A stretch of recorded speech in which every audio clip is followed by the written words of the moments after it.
the Amish are some of the healthiest people in our country. I think because they do no processed foods, they do no to very low pharmaceuticals. Yeah. They have that community. They have a connection with nature. Obviously, they're playing, and maybe their stress is much lower. How do you think of microgreens with food security? We need to stop thinking about output of food to address hunger and start thinking about outcomes, right? Health outcomes. We're starting to see more support for scratch cooking and for fresh produce and salad bars in schools.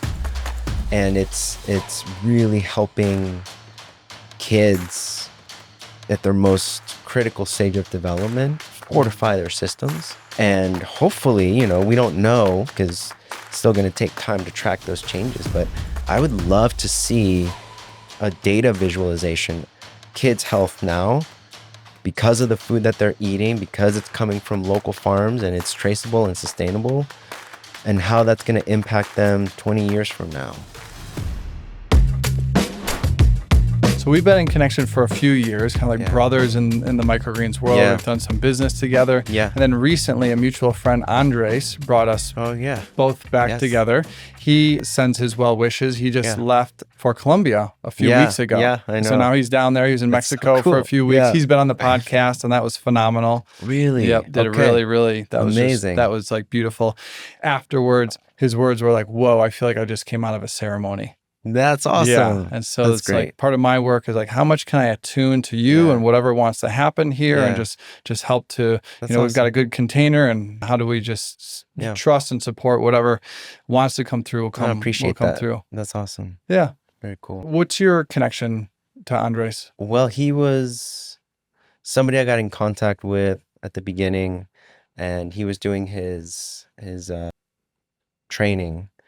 And we happened to start working together.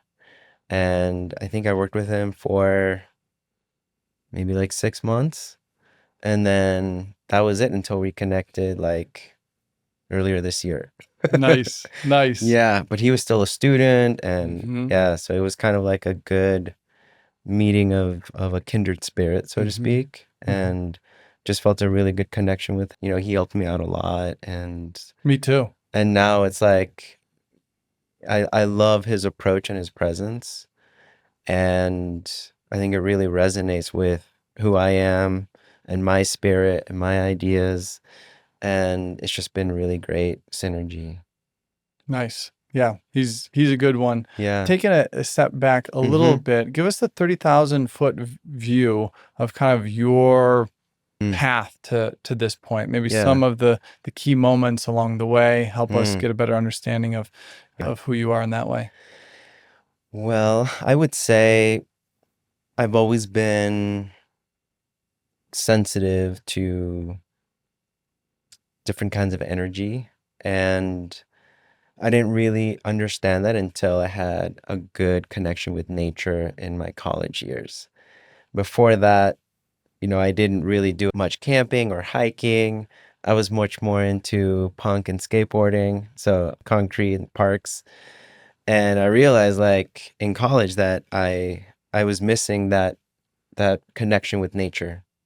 So college really gave me an opportunity to understand my relationship to plants, to the natural world, and to also think creatively around that. At the time I was studying video and film, experimental art, and looking at other artists and how they developed a practice relating to whatever medium they were working within. And that I saw that kind of like understanding of that intuitive connection to material, to space, to time, to light.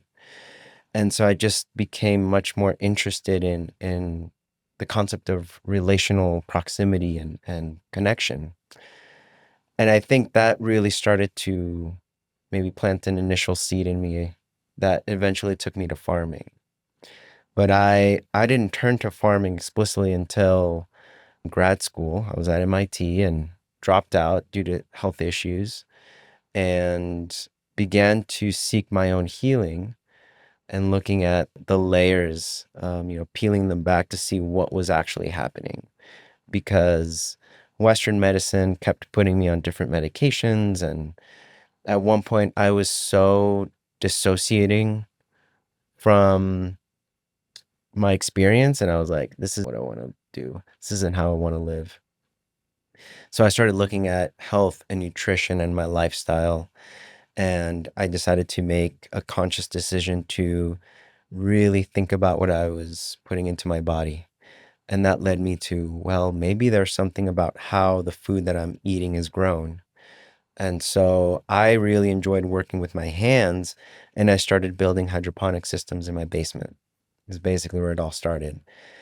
And the engineering really intrigued me. There was a level of design that I was very attracted to in terms of soilless gardening.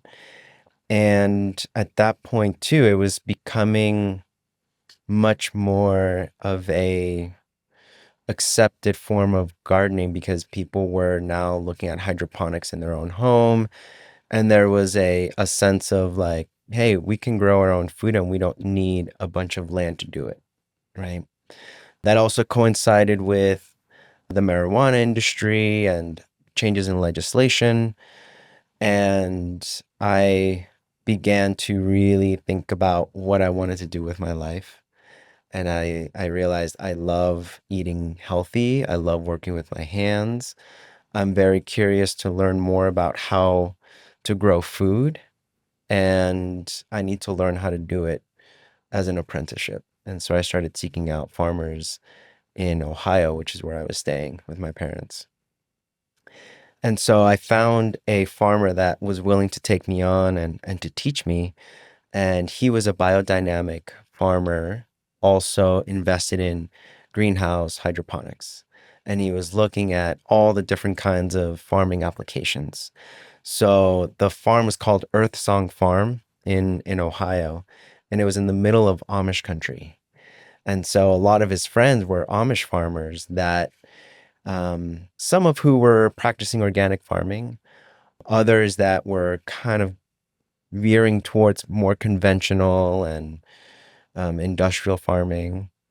And he was really like trying to bring back the awareness of the intention behind farming, the relationship to the soil, and the different ways that we can incorporate technology.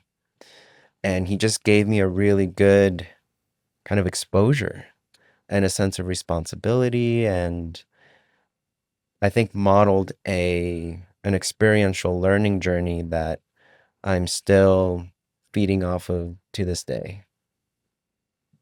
What were you growing with him? We were growing tomatoes, both in the field and hydroponically. We were also growing nasturtium flowers. We tried some experiments with hydroponic peanuts. He gave me some projects to learn and fail and continue to evolve with. It was like a like teepee kind of greenhouse where I grew pole beans and peas. And then I also put together a hydroponic outdoor lettuce system and hydroponic strawberries. This podcast is brought to you by B Micro, a company I'm deeply passionate about because I founded it in 2018. It's USDA organic freeze-dried microgreens for everyday nutrition and detox. Sprinkle them on any meal or take them as a capsule to enjoy the many healthy benefits. Shop now at bmicro.farm. Use code STEVE15 to save. And what do the Amish think of hydroponics? We didn't really talk too much about that. Because what are the... Instead we talked about lifestyle and work and play, and Amish have a very different view of chores and responsibilities and growing. It's part of their culture and their lifestyle, and there isn't that separation, which I think puts the whole thing about work-life balance on its head when it's so well balanced and integrated. Yeah, share more on how, like, what really resonated with you and what the Amish were teaching you and showing you. Well, the children would play while they were working. And I thought that was so beautiful. It was there was like definitely a sense of responsibility and the chores that they have to do, but they're having fun and they didn't even know they were working, right? And it was really amazing to see like the work being so connected to their culture and their lifestyle day to day, where it was like, and they would speak very matter of fact, like, we got to go to the field and pick our crops and have something delicious for supper tonight, and we have to go out there and just do the best work that we can for our families, for our community, and that's just what we do. And it wasn't like, oh, I have to go out there and weed to like, pick all these crops and take care of that problem or that issue. It was like, that's part of what we do here. And it was just so easy in the sense of like accepting the reality and the experience. And in that there was a sense of joy and family and community and connectedness. Hmm. What does community mean to the Amish? What does that look like? I think that's their sense of resilience, right? And there's a level of reciprocity and identity, right? Not just for them, like, we're an Amish community, we're part of it, but the fact that community ranks high on their values, that forms part of their identity. I am remembering that the Amish are some of the healthiest people in our country. Mm. I think because they do no processed foods, they do Yeah, no to very low pharmaceuticals. yeah. They have that community. They have a connection with nature. Obviously, Mm-hmm. they're playing and maybe their stress is much lower. There's something to say about a limited to no connection with technology Yeah, as well. right. What are some of the other kind of boundaries or differences that the Amish Yeah. adhere to? I mean, I don't know if I could speak accurately, but from my experience there, it it just felt, and I think that was something that I needed, right? That needed to be revealed to me as well. That my lifestyle, as I was currently living it at the time, was not conducive to my healing. And being separated from the stressors of academia and, performing and grades and all these different things, and grounding me in a sense of like what's real, what's in the soil, right? What work is, and having a sense of satisfaction at the end of the day that, we worked with our body, we ate good food, and we were doing it together, I think was something that was profoundly healing for me. By the end of my first season working with that farmer, I was like convinced and committed that farming was where I wanted to focus for the rest of my life. So many people would think, I would think, somebody undergrad at MIT, I mean, that's like top of the top of the top, from my perspective. Having a close friend that Hmm. went there and having met many Hmm. of those people, it's like, holy cow, these people are super winners. I would think that would feel really good. And that would feel like that is, Yeah. holy cow, I've already made it. If I just make it into MIT, Yeah. just on the connections alone, Yeah. this is all figured out for me. Totally. Well, after I actually went to Bard College for undergrad, and they had a great film program and made a ton of connections there. And the proximity to New York City certainly helped. And after undergrad, I did a residency program at the Whitney Museum. It was called the Whitney Independent Study Program. And this is how naive I was. I thought I was like, yeah, cool studio program, like independent study sounds great. I had no idea the prestige and the caliber of participants that have gone through that program that are now like really important artists in their own field and within their own right. And as soon as I get there, like I definitely felt a sense of imposter syndrome, like, oh my gosh, am I really, prepared to be here? We got people that have PhDs or they're pursuing their own masters. They got their own careers. They're already exhibiting all over the place. And I'm like, I just graduated, like, so there was definitely a little bit of that. But I was welcomed by everybody and supported. And I mean, it was a beautiful experience. And, that program paved the way for me to go to grad school and pursue a master's at MIT. So that was the connections. Like, I think that's when I realized how important relationships are. And yeah, like the program that I was in was art, culture, and technology, which was within the School of Architecture. And we had access to the media lab, which was like a playground for creative folks and engineers. And at the time, I was really focused on identity and travel and tourism and pilgrimage, and what those things kind of mean for immigrants and just in terms of my own personal history. But I was also very interested in plants and alchemy. And Because you'd already done time with the Amish by then?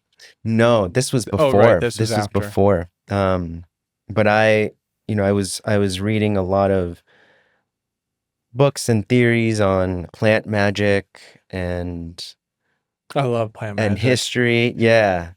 Um, and Hermeticism and, these kind of more, um, what's the term? Esoteric practices.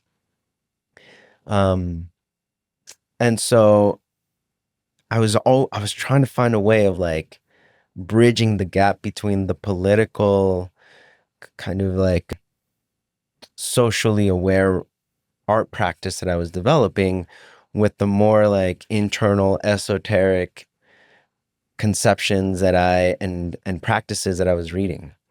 And it was really hard for me to do, especially within the context of MIT and the kind of academic parameters, judging success and failure, right?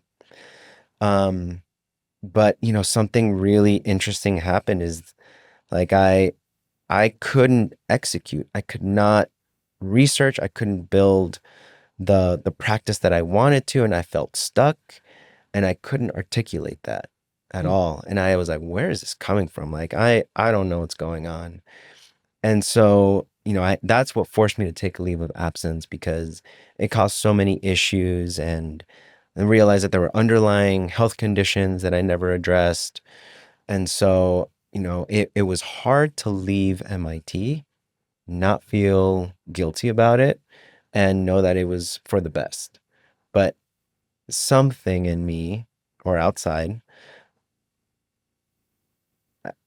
created the conditions so that it made it possible for me to leave. Mm-hmm. And, thankfully, like everything worked out. I know it was for several reasons now reflecting back. And it gave me the possibility of experiencing everything that I've done and worked for here in Colorado. Now, MIT, I hold to a just very high, I put it on a little bit of a pedestal. And I'm wondering what type of person you had to be then to even have the opportunity to get into MIT, to get into Mm, that working kind of internship that you said was very prestigious. Like, what were your superpowers then? What allowed you to even have these wow, opportunities? that's a great question. I definitely think it had to do with the sensibilities, perceiving, like I said, the dimensions of space and time and emotions, and being curious about how they manifest in our culture, how they can be instrumentalized to influence behaviors in people. But I was so curious about how media and culture and technology and mediums influence our behavior, separate us from ourselves and from each other, and really create a sense of reality that does not promote our well-being and our health. And the part of me that was yearning for something real, I think was what eventually broke through and said, you got to get your hands in the soil. And what happens when you get your hands in the soil? You But a get lot of people are not getting their hands in the soil. yeah. I'm just new to it myself. Yeah. And, I will say, like, I think for me, soil is both a medium, it's a source of life, right? It's texture, it's water, it's moisture. Um, but it is also a framework that I now see different types of soils, right? And what nourishment can be for our social soil, right? Our health soil, our body soil. But it definitely is grounding, like both literally, physically, and metaphysically. So was it like going from working with soil to then deciding to go soilless Yeah. and pursue hydroponics? Yeah, that's an interesting question. It's always been a hybrid.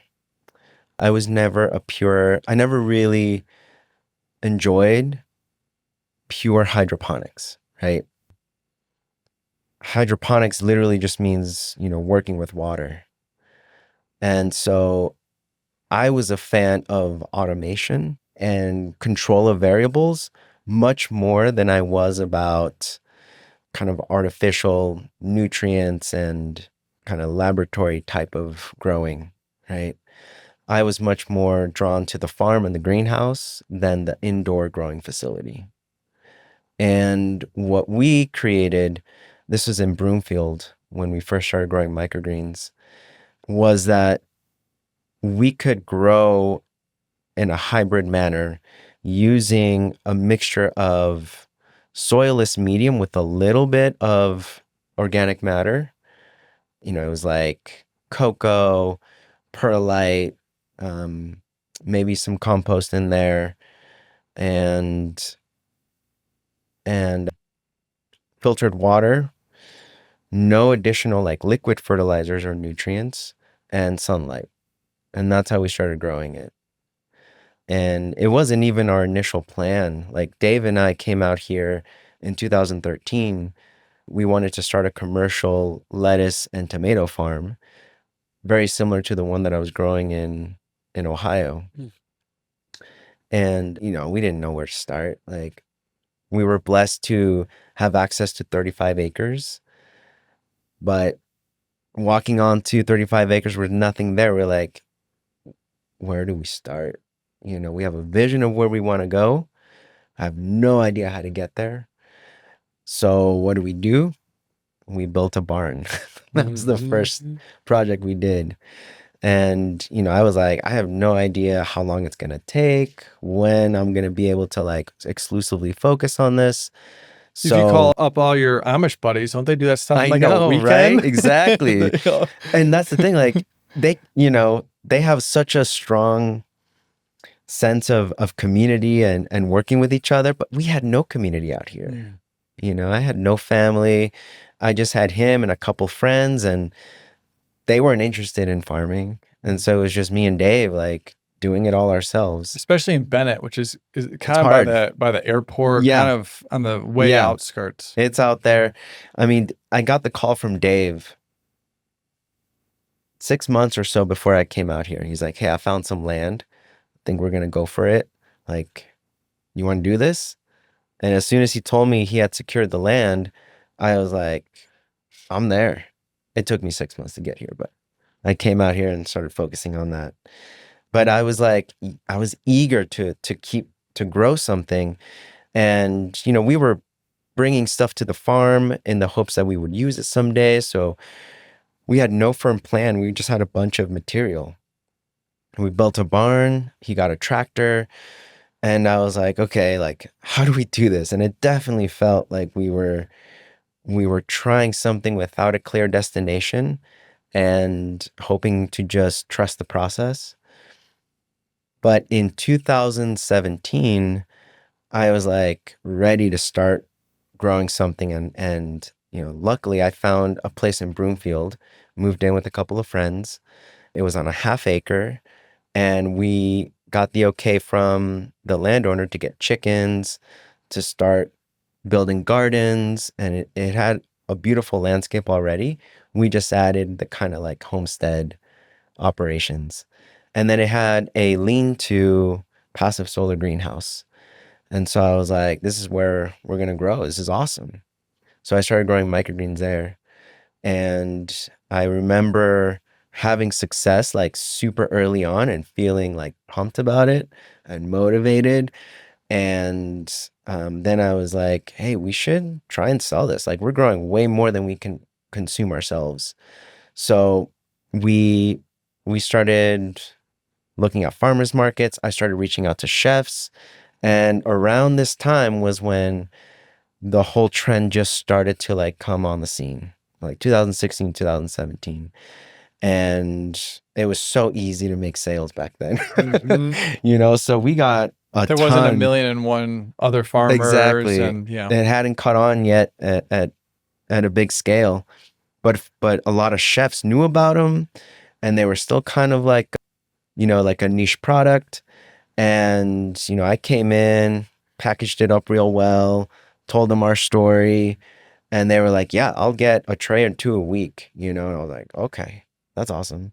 And then I went over to Lucky's North Boulder, and they picked us up right away. Went to Alfalfa's, they picked us up. Went to the Alfalfa's in Louisville. They were like, yeah, totally. We started stocking the shelves. And then I was like, man, this is growing faster than I thought. Like, this is no longer a hobby. Now it's a business, And then we had a conversation with the Lucky's managers. And then they're like, yeah, we're going to expand to like 5 stores and you're coming with us. And so they put us in all the stores. It was awesome. I was like elated. And I told Dave, I was like, Dave, yo, I know we want to do tomatoes and lettuce, but like, I got a business right now. Like, let's just focus on this. Let's scale this to the farm. So, we basically were like, all right, let's do it. So we maximized the production space in the small little lean-to greenhouse in Broomfield and scaled to the farm with a lot of challenges because there was no power, there was no water. We had a well, but we had to use a generator to pump it. And so then I was like, okay, this is what we're going to do. We're going to get a shipping container and we're going to start growing inside of it until we get the greenhouse up. So he asked his folks for some help. I asked my parents, and we were able to get a shipping container out there, and then we rigged it up, all the lights, still growing in the soil that we mixed, and hand watering everything, and then running everything off the generator. I remember driving from Broomfield to Bennett every day to fill the generator up. And it was like, this is not sustainable. So then we were like, okay, we got to find some money to like get power out there. And I will move out there and sleep in a camper and get this farm up and going. So that's what I ended up doing. And we retained all of our wholesale customers. Once we got the greenhouse up, we scaled. And then we got signed on to a major distributor to start doing our distribution. At that point, we were too small to do all of our deliveries. We were way the hell out there, and I couldn't be driving to Boulder and Fort Collins. And so the distributor started doing our deliveries, and I was like, great, we're set. Like, we'll just keep growing from here, and, I'll keep doing sales and keep growing, and we'll build a team. And then the pandemic hit. And restaurants closed. And then we got the bankruptcy letters from Lucky's, and then Alfalfa's shut down. And it was like, wow, like in the span of just a few months, like we lost all of our customers. Mm-hmm. We had a few retail customers, direct to consumer, and I was fitting them into my delivery routes, but I was like, I can't drive out there just for $25. So, that's when I was like, I don't know what to do. Like, we got to figure out something. And thankfully, the connections that I made while I was growing the microgreen business led me to build some good relationships with food pantries. And they were the first ones to call me when they had money to supplement the low amount of donations and surplus of food that they used to be getting. They're like, now we have to buy food, but thankfully the government gave us money to feed our communities. And so they started turning to us and asking us if we had any food that we could sell them. And I was like, I got microgreens. So we pivoted to food security pretty drastically. What year is this? This is 2020. And why did the pantry's donations, food donations, dry up? Supply chain disruptions. Oh, really? Okay. Yeah. Yeah. Like in what kind of a way? So a lot of the grocery store shelves were empty, Mm. right? There was just mayhem. No one knew how to overcome quarantined workers and everything and come to pivot. And, at a massive size, it's really hard for a company to pivot. Mm-hmm. So, we weren't getting the volume of things that we needed. The convenience was put in jeopardy. And because food pantries and community organizations usually get the surplus, right? And retail stores donate, they weren't getting that anymore. Food Bank of the Rockies, too, was like trying to figure out what to do. And the need was so great that no single food security organization could fill it. And at that point, there wasn't a concerted or coordinated effort to address the spike in hunger. And it was just like one domino after another. So we just relied on the relationships that we had with the food pantries. And I was like, wow, like they were purchasing, they were giving us forward purchasing contracts. Mm-hmm. And I was like, this is amazing. Like, I can give you as many microgreens as you want, but let's see if I can bring in some other products. Mm-hmm. And I knew other farmers are like, I don't know what to do. So I started buying from other farms with the money that the pantries were giving us and found myself in the position of being an aggregator, aligning logistics. And before we get into that, staying on microgreens, how did microgreens first come across your radar? Were the Amish growing microgreens? No. I saw a YouTube video by Curtis Stone when he was just starting out. And it was the lowest barrier to entry for a viable farm product. And so we decided to do it. I was like, I'm already doing that for some of my plant starts. Like, I can just seed more in a tray and harvest it early. So that's how it happened. For those unaware, what are microgreens?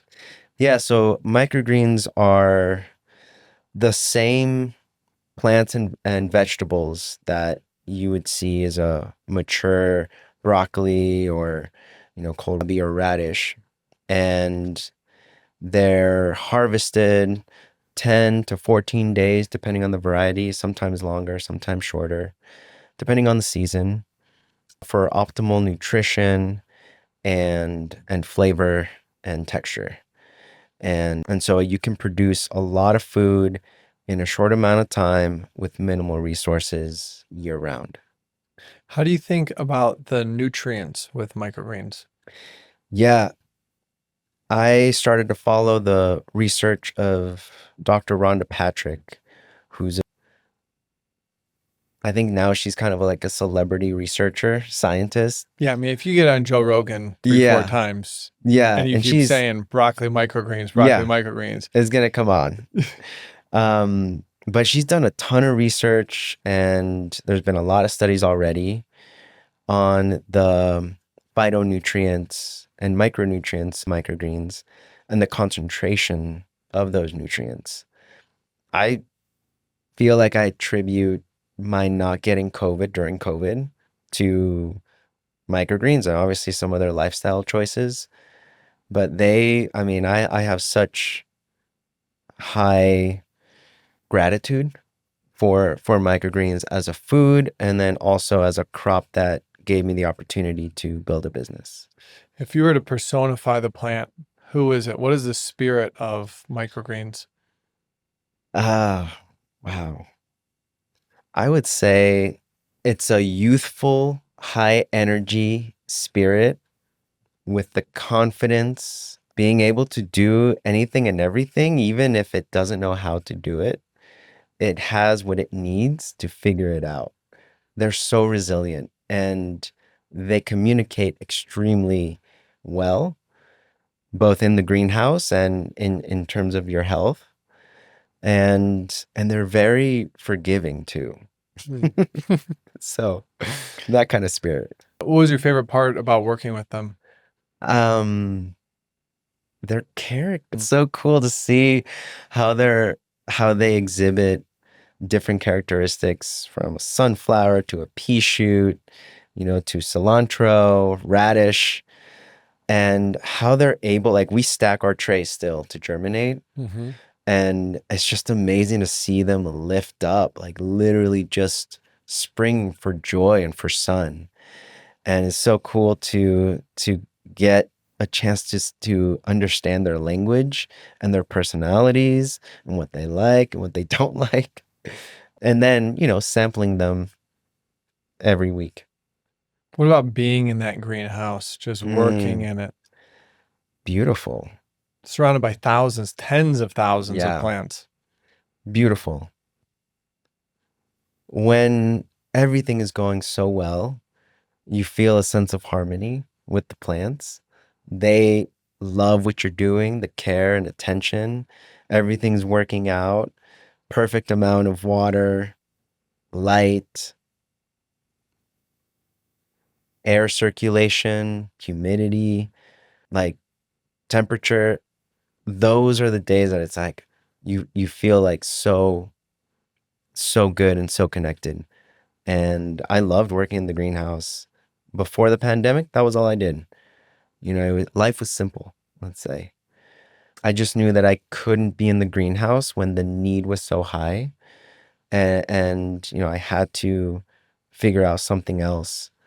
And just being also so surprised that there wasn't a strong, coordinated local food web. Mm-hmm.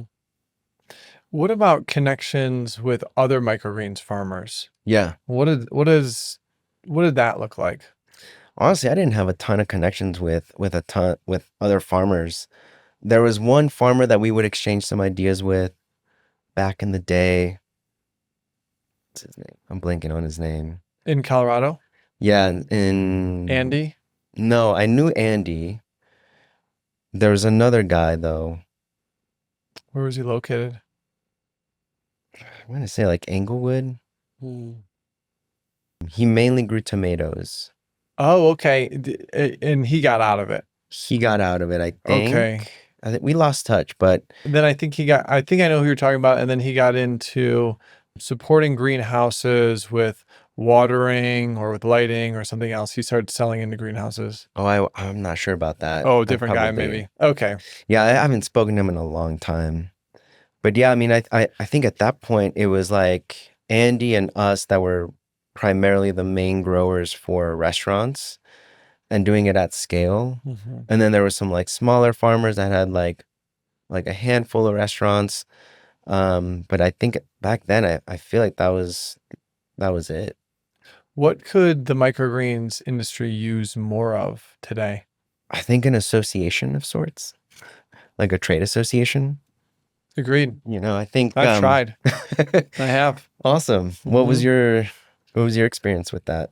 You could do it at a state level or at a federal level, and there is some funding available for it, and I think there's a lot of power to bring the many voices together to then lobby and let, our politicians know, like, hey, our group is representing 100 farmers and $50 million worth of produce and this many people and all of that. And here's where we need some help and things like that. That's great. And had some good people on the team that really wanted to do it and just couldn't figure it out. Yeah. I've talked to many associations, like how they did it, like the Potato Association and the Dairy Association. And it's just, there was not a clear, easy path to doing it. And it was just too much of a lift for me. And I'm like, I really want to unify this group because I was fearful of what happened to Sprouts, where sprouts the Oh, right. product of, grown in Yeah. like a mason jar where there's E. coli, salmonella Yeah. outbreaks because people are just growing them in their Yeah. spare bedrooms, Yep. and there's a cat in the Yep. room, and it's like, this is not Yeah. clean. Yeah. And then you could crush the whole industry. Yeah. I grew up in Chicagoland area where we have Jimmy John's, and there was a whole E. coli outbreak with sprouts, and then they just cut it from their menu. Yeah. And then never brought it back. And Yeah. a lot of people did that. I was Yeah. like, we got one slip up and our industry is smoked. I was so scared of that in the beginning. And that's why we started with food safety as like foundational to the operation. Same. And I was like, and it's a big investment. It's a big investment. And we were like, I remember a few run-ins with the health department where they thought that microgreens were sprouts, and they told us it was a manufactured food item. And I said, they are not. It's a one-cut raw ag product. And I couldn't argue the case until the FDA actually came out with guidelines that separated the cultivation of sprouts and microgreens. And so after that, I had that in my back pocket and showed it to them. And even during the farmers market, like what we would do is we would bring trays to the market and cut on site. And one of the reps from the health department stopped us and said, you got to shut down. Thankfully, we had already sold out. But I was like, this is a one cut process, right? We're not processing. And he was like, you guys got to shut it down. And I was like, okay. So I called the health department back and I said, hey, I just want to get clarity on this. If I was in the wrong, let me know.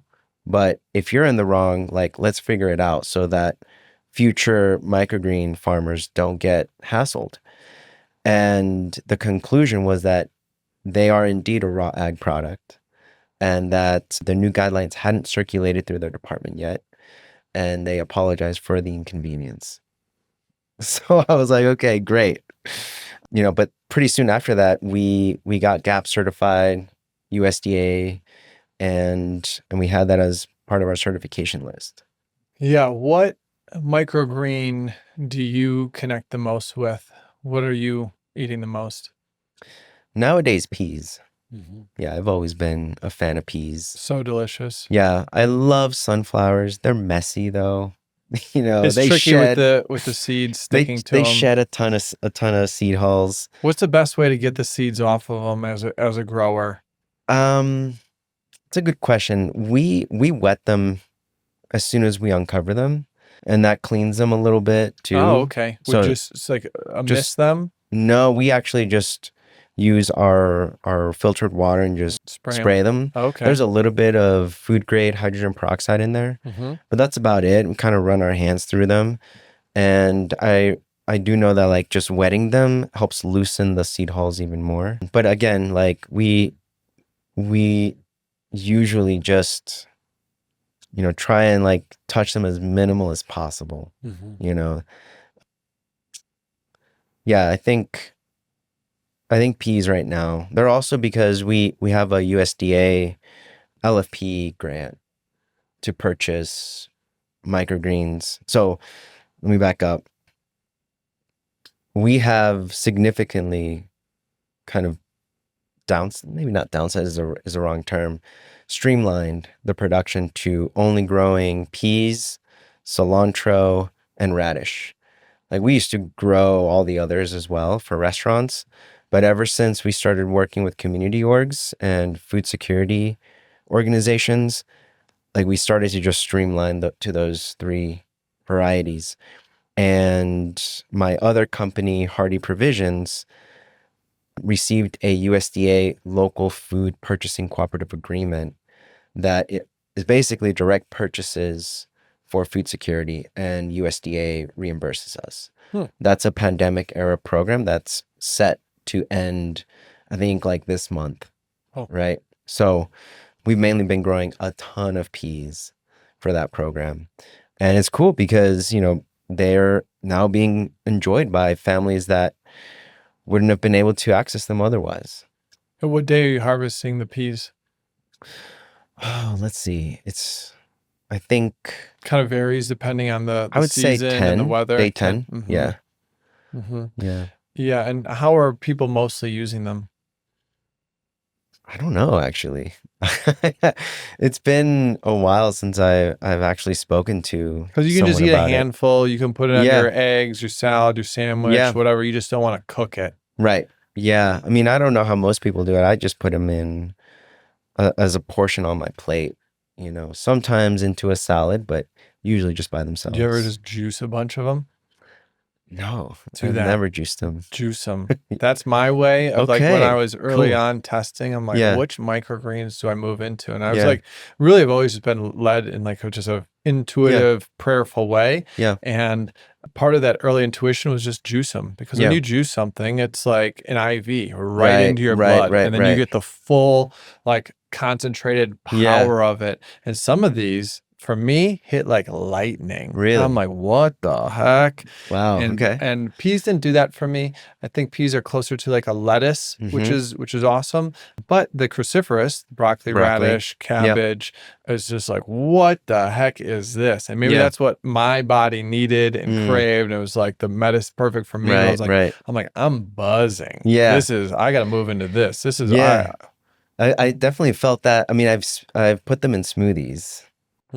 Big thanks to Mother-in-Law's Kimchi, my absolute favorite kimchi company. I'm not just saying that, I actually buy and eat this kimchi all the time. Quick story, I was recently road tripping. I was eating out a lot and my stomach was not happy. I stopped at my local Whole Foods, grabbed a jar of Mother-in-Law's. I go for the Napa cabbage, ate a few spoonfuls in the parking lot, and my stomach felt much better shortly after. Their kimchi is packed with pre and probiotics, and they're the only brand I know that still ferments their kimchi at ambient temperatures for that deep umami flavor. It tastes great. You can find Mother-in-Law's at Sprouts, Whole Foods, HEB, and many more. So now I'll just eat a bunch. I don't know what the serving size is. That is good. Grab yourself one today. So, if I remember correctly, with broccoli, you have to crush it to release the sulforaphane. Yeah, Right? glucoraphanin and myrosinase are the Glucoraphanin. precursors to sulforaphane, which Sulforaphane. activates the nerve 2 pathway. Right. And so it's the crushing of them, right? So I would actually freeze them and then add Thanks, them to Dr. this. Rhonda Patrick. Yep. Yeah, and then actually add them to the smoothie. Nice.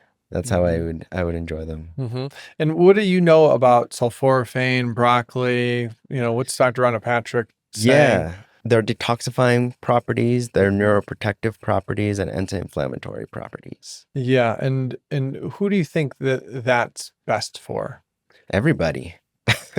Everybody needs it. I mean, our nervous systems and our biology is always under threat just because of the world that we live in and so many like environmental toxins and pollutants. And, our body's already taxed with filtering out a bunch of stuff. So it does need a little bit of help to make that work sustainable, right? And to ease some of the effects that it bodies. But I think also as like we age and we battle inflammation, we need something to help curb that as well. And especially like now we're so far removed from our health and our internal well-being that we don't know what's actually happening, right? We can't spend millions of dollars to monitor and track everything. So we just kind of have to do the best and I don't think that microgreens are a fad at all. They're not a trend. Like they're a medicine and they are a such an essential part of our diet that I think, they're here to stay. And I think as soon as people realize that they're not just a garnish, they'll be able to understand them as more than that as well. How do you think of microgreens with food security? That was my initial like proposition is that, we're giving the best, most healing food to the people that need it the most. No longer are they receiving about to expire produce or processed canned goods simply to give them calories. Like we need to stop thinking about output of food to address hunger and start thinking about outcomes, right? Health outcomes. How many people actually rely less on food assistance? That was like a major thing too that I saw just in my understanding of the food system. Had I not pivoted to aggregation and distribution of local food, it wouldn't have given me the systems level understanding of our food economy and all of the different things that operate against small farmers, against consumers, right? And devaluing the labor that it takes to grow food. So for me, it became very important to educate myself and then educate my partners, my clients, other farmers about what's actually happening, about what challenges they're experiencing can be attributed to a design that was intentionally created to perpetuate those impacts on our communities.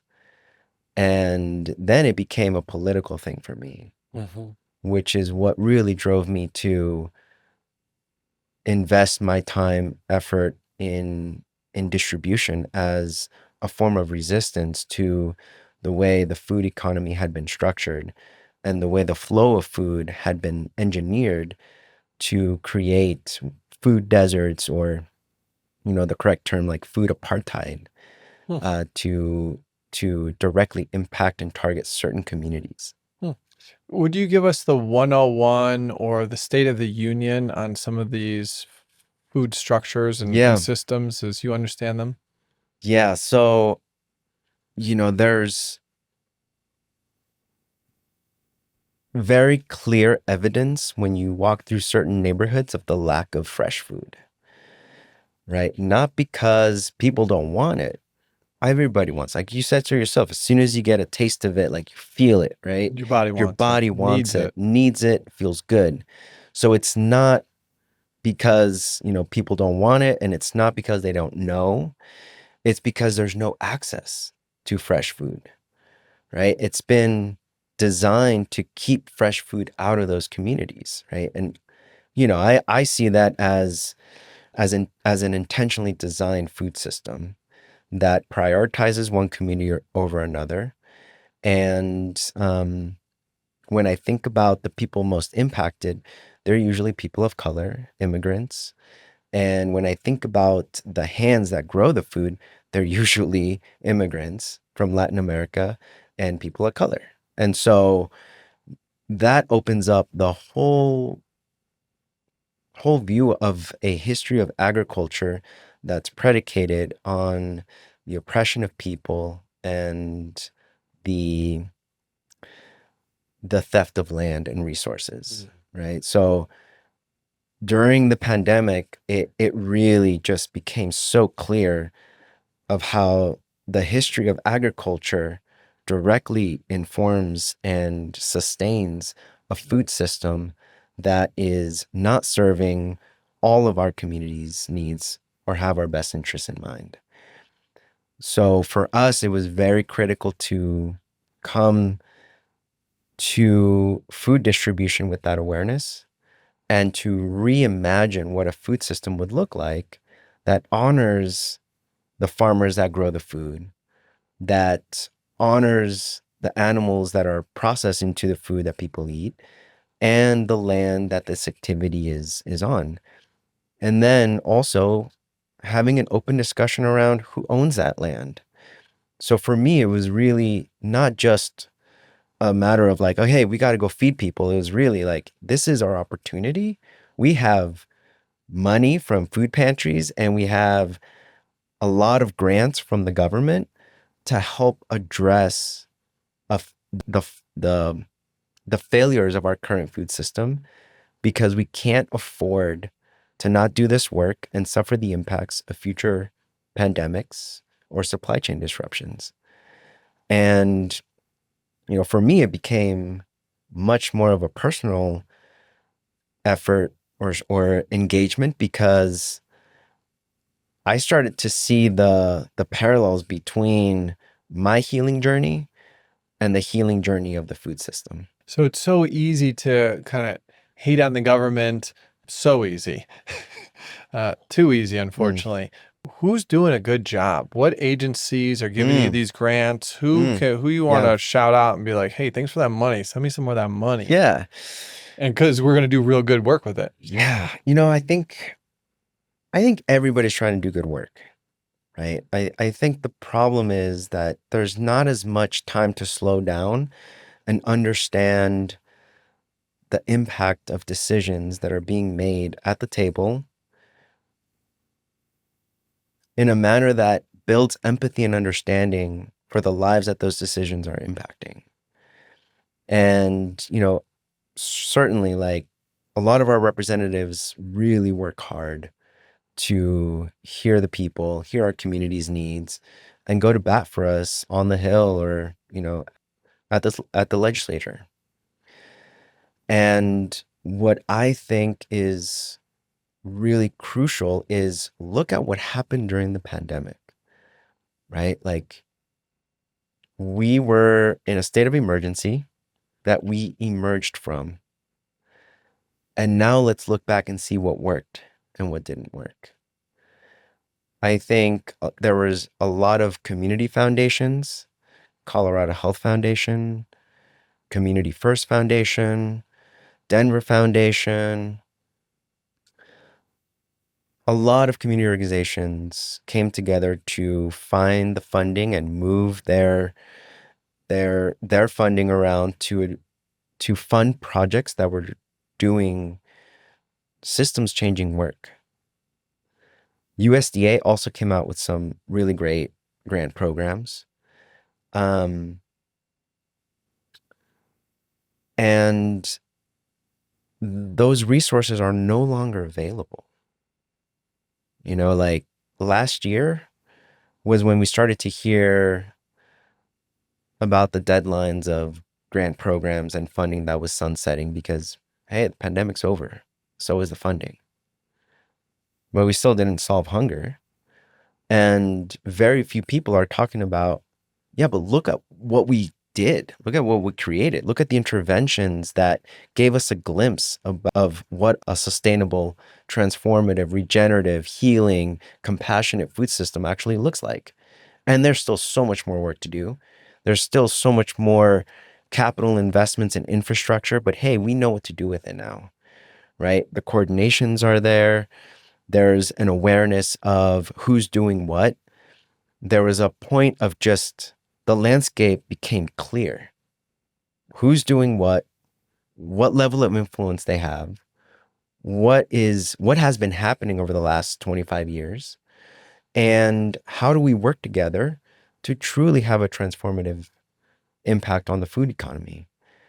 And it's not just about alleviating hunger. It's about promoting community health and community wealth, right? It's about uplifting entrepreneurs, giving them the support and technical assistance so that they can change their economic situation.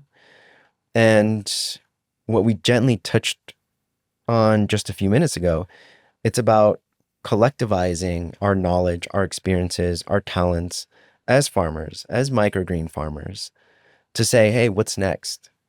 We can't compete because you're not my competition, right?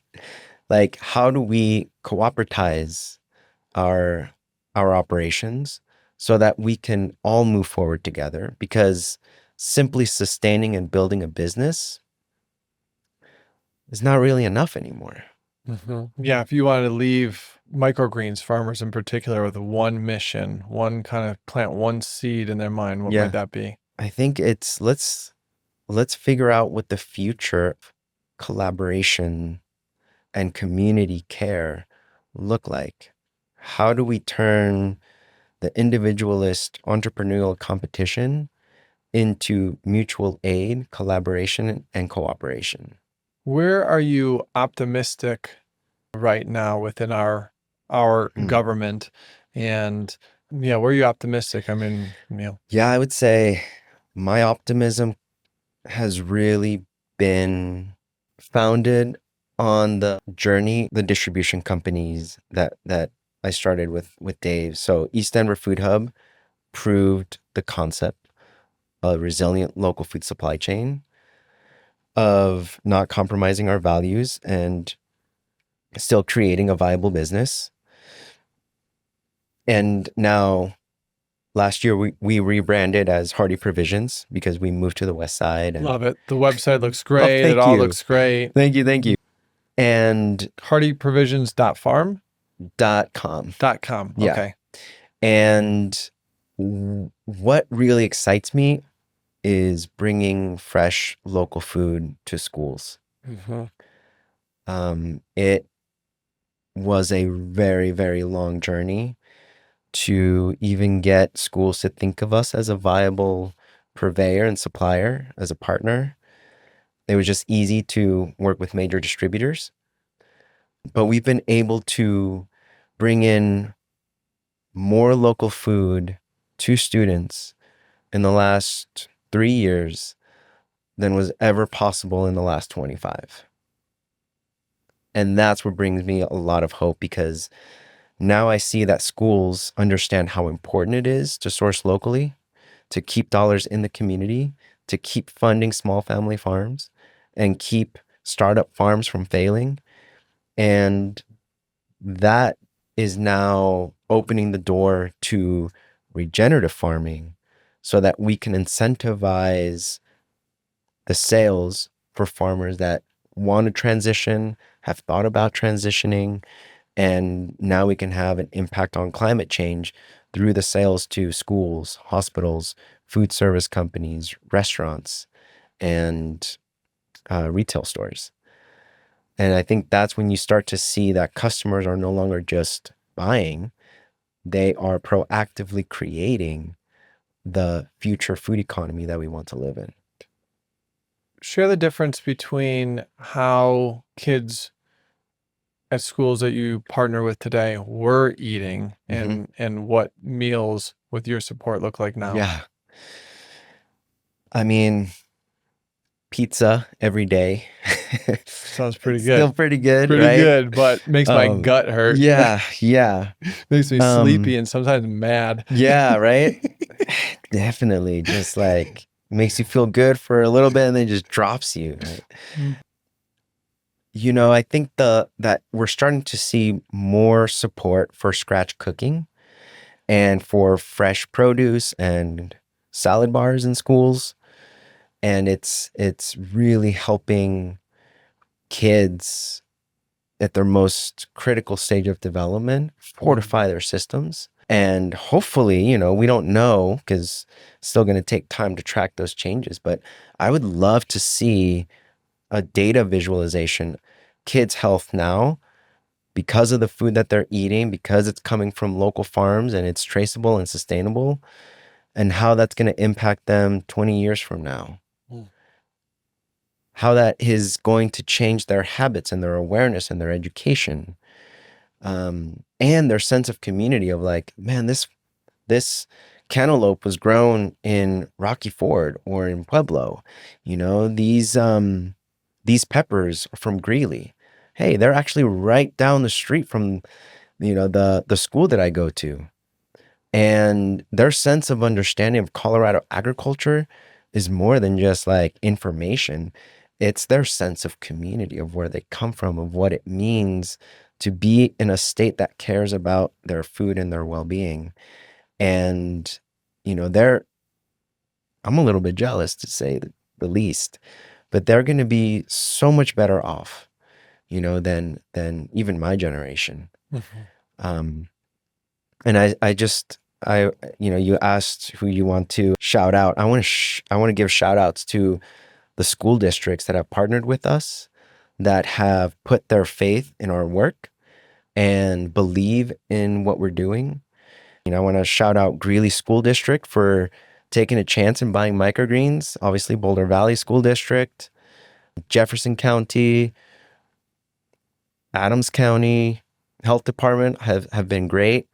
Aurora Public Schools, Mapleton Schools, Englewood, Littleton, like all of these schools see the possibility of what it could be like to have fresh local food, if not year round, for the majority of the year. And, you know, and I really want to thank some of the initial folks that said, you know, this is going to be tough, but I'm going to work with my school team to make it happen.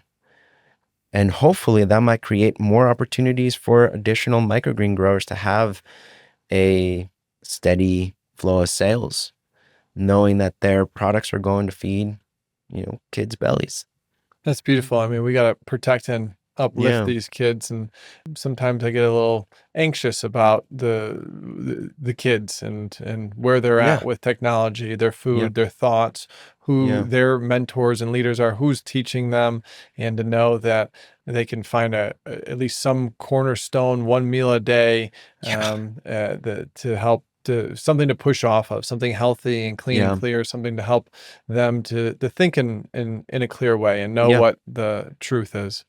Yeah. I mean, this is a historic moment right now. There's opportunity for Colorado to vote on universal free school meals for all public school students, right? It's historic, and it's going to have groundbreaking results and impacts across the food economy. And Colorado's going to decide whether they want this for our kids or not.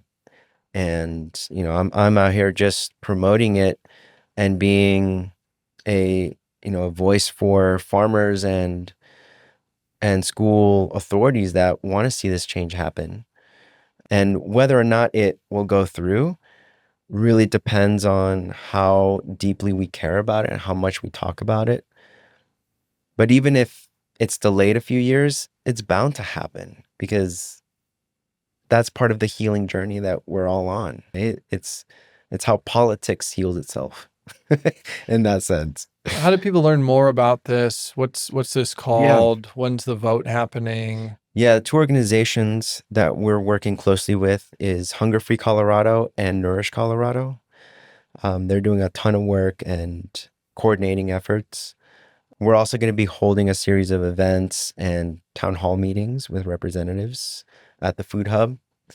And I'm sure there's going to be more communication as we come to some of the election deadlines as well, voter deadlines.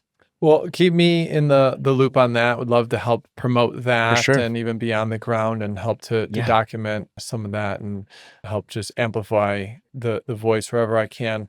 What do you think to people that say Colorado can't afford to do something like that? When have we ever heard someone say, we can afford that? Doesn't mean that it can't be done. We still need to get it done one way or another. I mean, we're facing massive deficits right now, and we still got to take care of people. That's not going to go away, right? I'm much more forward thinking in terms of like, what's going to happen later on if we don't do this? How much more of a deficit are we going to experience if we don't align our values in the economy right now?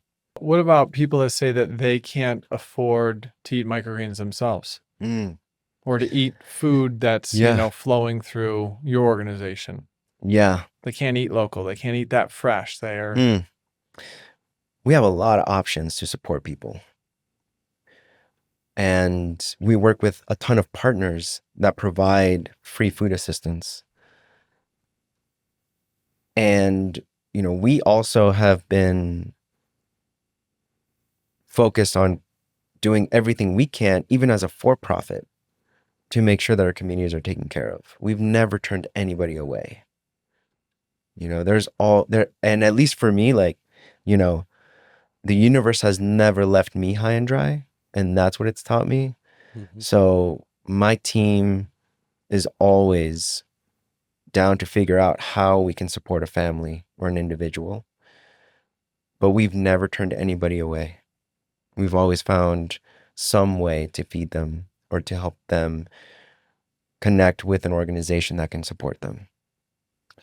What are your thoughts around recent developments helping to get out sugar and processed foods out of our subsidized food stamps? That's tough. We don't have the lobbying power of some of the larger companies. I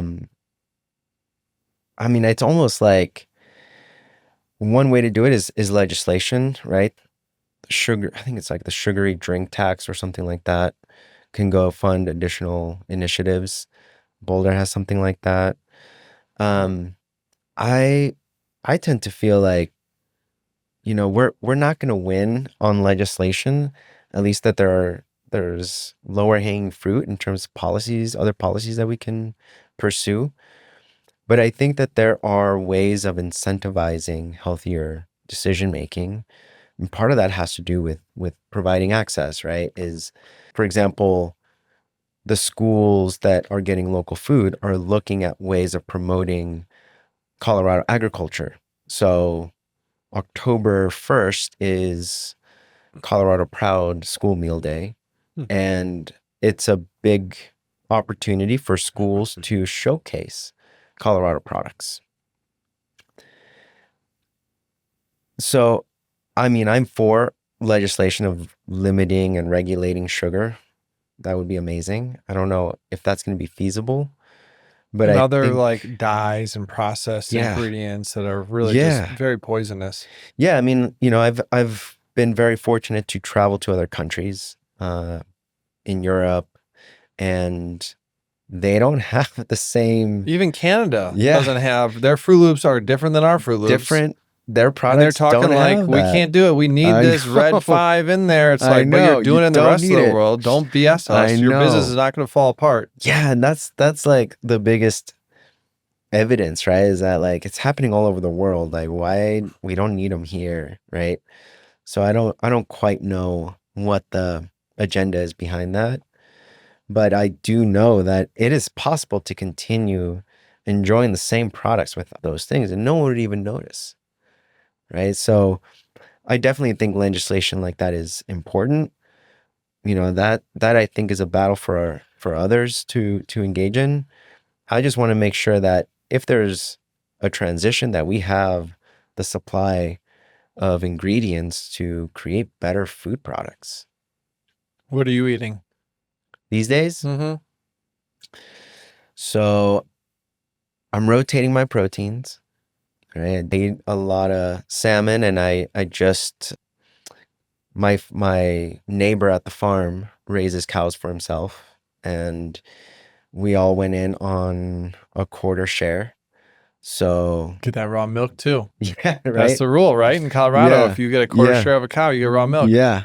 I haven't had that yet. Forget it, man. I Yeah, wish I had known. Yeah, really? I drink raw milk every day. Yeah, I don't really drink a ton of milk. I mean, It's so hydrating. I'm yeah, brand new to it. I'm really. only maybe 2 months into drinking raw milk. At the farm in Ohio, we did have a herd share, and I was drinking more raw milk then. But now it's like, I was just blessed to have such good, fresh meat and know the farmer, and like it's a deeper connection, and I These know, animals don't live in some type of a yeah, hellscape. So, and no, I believe that these animals that are, for the most part, like heavily abused yeah, in many ways, physically, like psychologically, that anxiety gets into their yeah, flesh, and then we yeah, consume it. And then it's like, yeah, how I come know. I'm freaking out Yeah, after eating this cheeseburger? definitely. I think there's a case for that for sure. For sure. I mean, I feel like my body just utilizes those nutrients in a far better way. Mm-hmm. And I just feel really, really good. And, I try to eat as clean as possible and as simply as possible. I eat a lot of quinoa and beans. I have greens with every meal, microgreens, um, chicken. It's hard to find good local chicken, but that's What what about for eggs? oh yeah, eggs. Chicken eggs, duck We eggs? have a really good supplier of eggs, and I'm thankful to have a supply chain as my office. Yeah, right. So, I'm able to really enjoy the best of Colorado, and I'm so grateful for that. That was actually the biggest realization during the pandemic. I was looking at the news and hearing the reports, and people are like, "Oh my God, the stores are empty, like the shelves are empty." And I'm like, wow, I have like direct farm connections, and I have this amazing food, and I'm giving it to people in the community and community organizations. But like, I feel with a sense of abundance right now Mm-hmm. when people are just scared because their only source of getting food was the grocery store. Mm-hmm. if our sources of That's food getting were, it from the other side of the yeah, world. exactly, we're farmers, I mean, we'd have a completely different understanding of scarcity and abundance. Big thanks to Mother-in-Law's Kimchi, my absolute favorite kimchi company. I'm not just saying that, I actually buy and eat this kimchi all the time. Quick story, I was recently road tripping. I was eating out a lot and my stomach was not happy. I stopped at my local Whole Foods, grabbed a jar of Mother-in-Law's. I go for the Napa cabbage, ate a few spoonfuls in the parking lot, and my stomach felt much better shortly after. Their kimchi is packed with pre and probiotics, and they're the only brand I know that still ferments their kimchi at ambient temperatures for that deep umami flavor. It tastes great. You can find Mother-in-Law's at Sprouts, Whole Foods, HEB, and many more. Sometimes I'll just eat a bunch. I don't know what the serving size is. That is good. Grab yourself one today. So I've been doing a lot of duck eggs. You doing any duck eggs? No, it's been a while since I've had duck eggs. Duck eggs are nice because, well, it's a bigger egg. Yeah. I don't know what the protein difference is. I mean, eggs are, my understanding, is the most bioavailable form of protein. So there's a lot of protein out there. Like people are like, oh, I'm going to have this pea protein shake, and it says I'm getting 10 grams of protein. Well, if it's not sprouted and it's not done in these different ways, you might only be getting 2 of those advertised 10 grams. But 6 grams in an egg, you're getting 6 grams of that egg. That's good. But ducks are native to Colorado, so they do really well here, and they're very happy here. Yeah, I used to have eggs at the farm.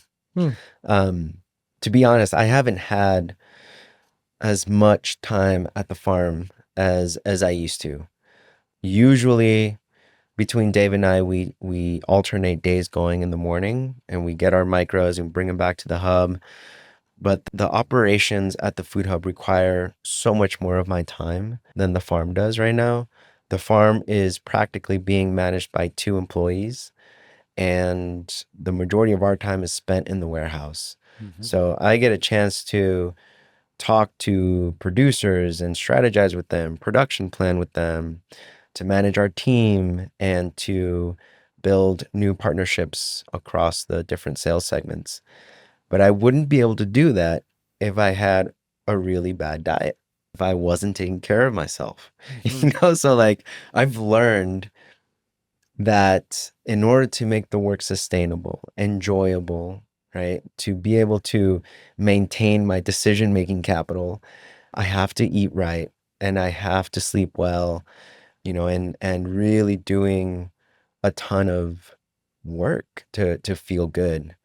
I do Brazilian jiu-jitsu to stay level-headed and understand the difference between a threat and stress, like office stress, right? Like it really balances out how my mind interprets stressful situations. And I usually fast mornings, which really helps as well. And then for lunch, depending on the day, I'll bring a leftover from the previous evening, or I might just until 3, and then I'll have some nuts, and then I'll really feast on a nice meal with veggies and quinoa and protein. Yeah, share more about Hearty and what that team looks like, and kind of, you shared how you started at East Denver Food Hub, and that was the proof of concept and where it's at today. Give us more of an idea of that. Yeah. So East Denver Food Hub was the company that we started when we realized the farm is not a distributor. We were incubating the concept of the food hub at our farm, but to make our books clean and not complicate the business, we decided to start a new business. And our focus with East Denver Food Hub was really food security and starting to build the relationships with institutions. But it was also a thought leader in sustainable food systems, right, as an operator. Hearty Provisions is really that next evolution of the work that we were doing, now formalizing those relationships with schools and creating contracts that gave us an opportunity to really scale. So we, throughout the year, have staff between 8 to 12, 15, I think was the most that we've had. And me, Dave, co-founded it. We have an operations manager. We have a Hearty advisor who's our sales representative. We have 2 drivers. We're about to hire a 3rd driver, a warehouse coordinator, a warehouse assistant, like 2 other people in the warehouse helping out. And then we also have a farmers market team and a food box packing team. So we're pretty lean, I would say, but we are so much more organized than the beginning. East Denver Food Hub was an initiative in a state of emergency where we didn't get an opportunity to build a strategic plan, SOPs, policies. Like it was just like, we got to get the work done and then we got to sustain it as a business. And it is in the most competitive industry that exists, you know? So with Hearty Provisions, it really has professionalized. Like now we have an SOP binder and we have accountability systems and verification processes. We're organic certified. We have our food safety. We have job descriptions. Like it's so much more operational. And for me, it was a good opportunity. I used to spend a lot of time in the clouds, visioning, strategy, pitching the vision to other people. And then I realized like, man, in order for this thing to go, like we need to ground it in processes and we need to give clarity to people, right? And team management is so, so critical when we're dealing in supply chain and management and products and perishables. And so, my team has really rallied around like, hey, we got to step up our game. Like we got to be much more professional and clear. And so I've learned to really ground and give form to the vision within operations. So for us, it really has become, how do we balance professionalizing everything that we do with the values of equity and transparency and reliability and consistency and integrity. And it has really come to, for me, a way to understand what, if we want to think about it like what food sovereignty, for lack of a better term, looks like as a standard operating procedure.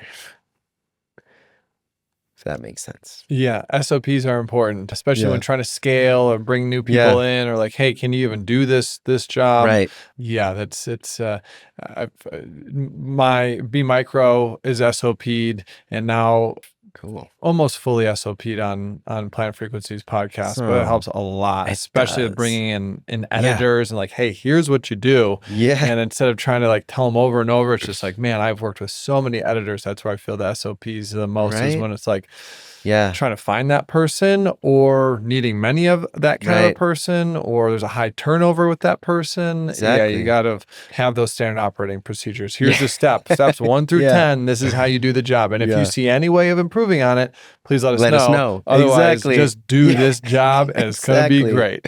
So it sounds like you kind of had a very similar arc of experience as well. I'm also a visionary, and I love to just be in the clouds too, and in the future and all that. I'm like, I got to ground this thing down because I got to tell people what to do. Exactly. Things need to happen. Right. Right. And it's so clear, like when people know what to do, they actually feel better about it and they can track their progress and they know where they're going. And, I used to believe that like, hey, it's possible to have horizontality in an organization and like, let's just free associate and everybody knows what to do and no micromanaging. And that just caused a lot of problems because people didn't know where they stood, so now it's like, we standardizing everything is not just a practice of corporate America, it is kind. So if you're the visionary, is Dave more of the integrator, the system builder? Dave's our financial officer. So he manages budgets, he manages compliance, regulations, certifications, and infrastructure. And I manage sales, chart operations, I create policies and do most of the management as well. And does Who's doing your marketing? We've had a lot of starts and stops with different companies. Easy to do. Yeah. There's a lot of tricksters in the world I of know. marketing because it's so easy to say, hey, we can do all of this. And then they Yeah. outsource it. So, and they're just salespeople that actually are Yeah. like, hey, just a little bit more money, a little bit more I time. know. We'll get there. It's a big black box, how all these I ads know. work and how anything works. And it's I just know. like, I don't think any of you guys could do it. Because if you could actually No. do it, you would just start your own business and just Yeah. market that and not try to market Exactly. my business. Exactly. It's hard to get marketing help. Yeah. Like I remember talking to a marketing, social media, digital marketing person, and I was thinking about hiring them for our social media, and they had great ideas, great strategies, but I looked on their Instagram and they had like 200 followers. Yeah. So I was like, I'm taking advice from people, from someone that like doesn't even have their social media in line, right? Yeah. So yeah, Those that can't do, teach. Yeah, we haven't really had a ton of really good experiences. We've had some success. Honestly, like the work, I hired my sister for Emerald Gardens when it was just starting off, and she did great. She did I got a bunch of family working for me. Oh my God. I got 3 cousins. It's so good. They get it. Like my sister totally got what I was doing. Sometimes it's tricky though, because I'm like, that was not good, and I don't know. And then I'm gonna see you at the family party. I'm like, this is kind of weird sometimes. But my sister has such a good eye for copy and content, relationship between the two, and she's just so magical with words. And what's her name? Her name's Lulu. Shout out Lulu. You shout out Lulu. Lulu's awesome. What's she doing in the world right now? Get her back over here. She started her own food security tech company called Snappable. And what they do is they digitize supplemental nutrition incentive program vouchers. So, for example, they're still an antiquated system at farmers markets, at retail stores. To use SNAP bucks? Like double up food bucks. Yeah. Right? So if there's a SNAP authorized retailer, they can get double up food bucks, which maximizes the amount of SNAP dollars and food security dollars.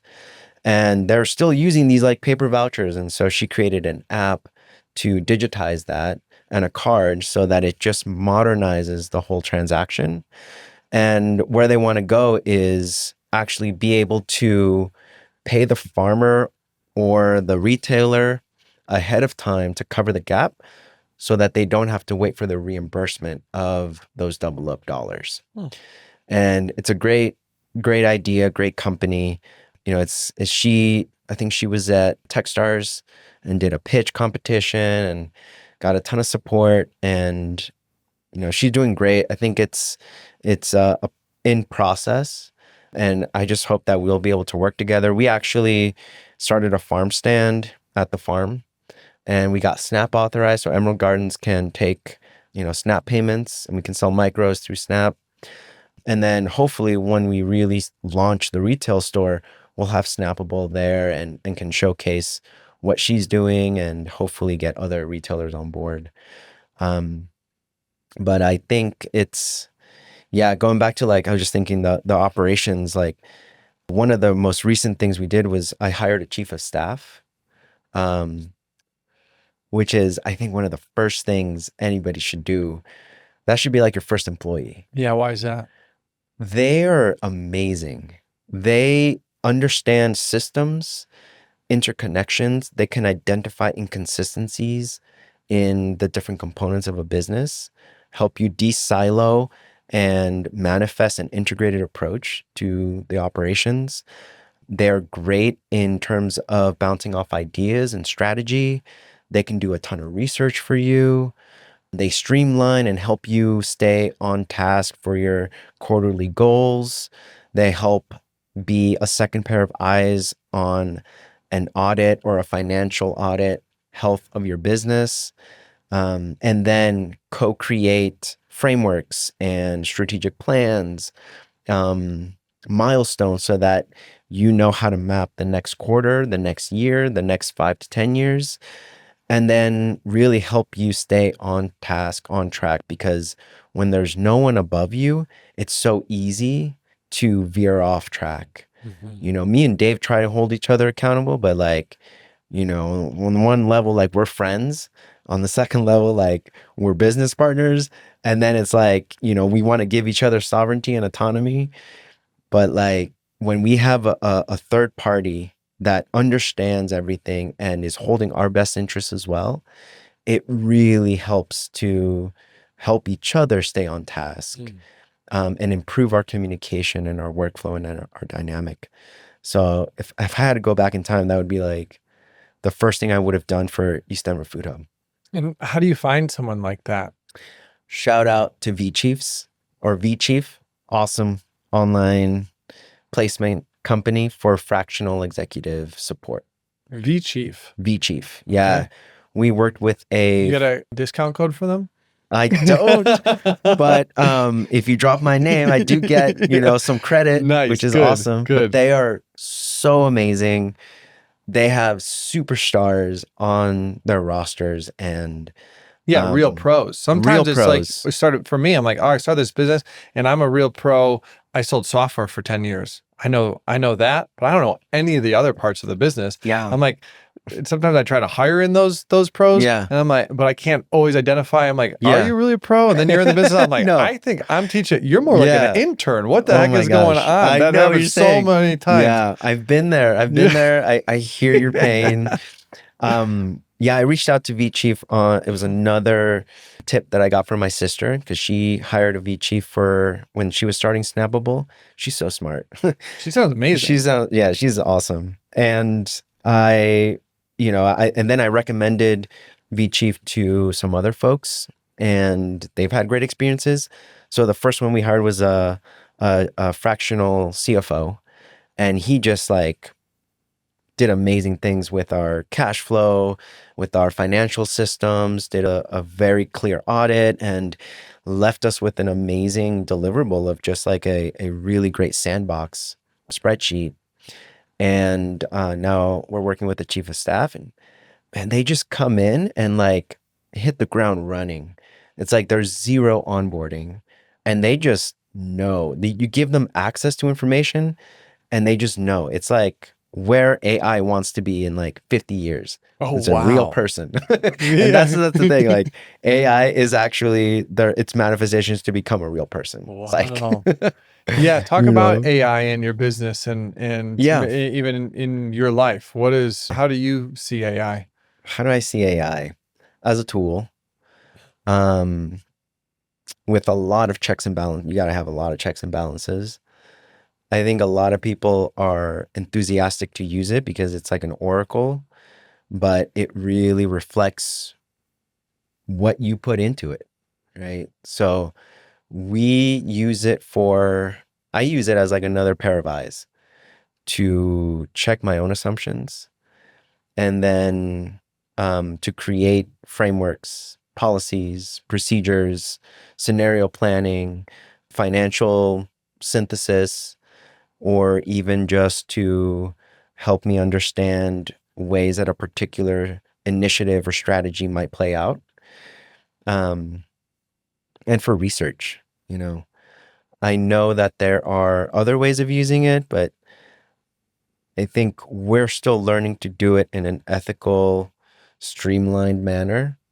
And we have an ethics of AI kind of matrix for our team. So if people are using it, like, hey, this is how we use it. Share a little around that. I think I could benefit from understanding some of your boundaries and these ethics. Well, I would say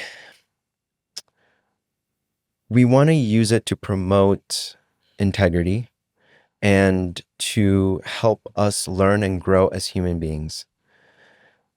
I have used it to help me shift my emotional reaction to a specific situation or a person, to help me understand and build a sense of empathy and compassion, to help guide me through a series of questions to help expand my awareness, what I might think is what's happening, so that I can be like, I can set my ego aside because I was totally interpreting this in a different way, right? So now I know how to go back to a person and say, hey, I could have done better in our last conversation. Let me try this again, right?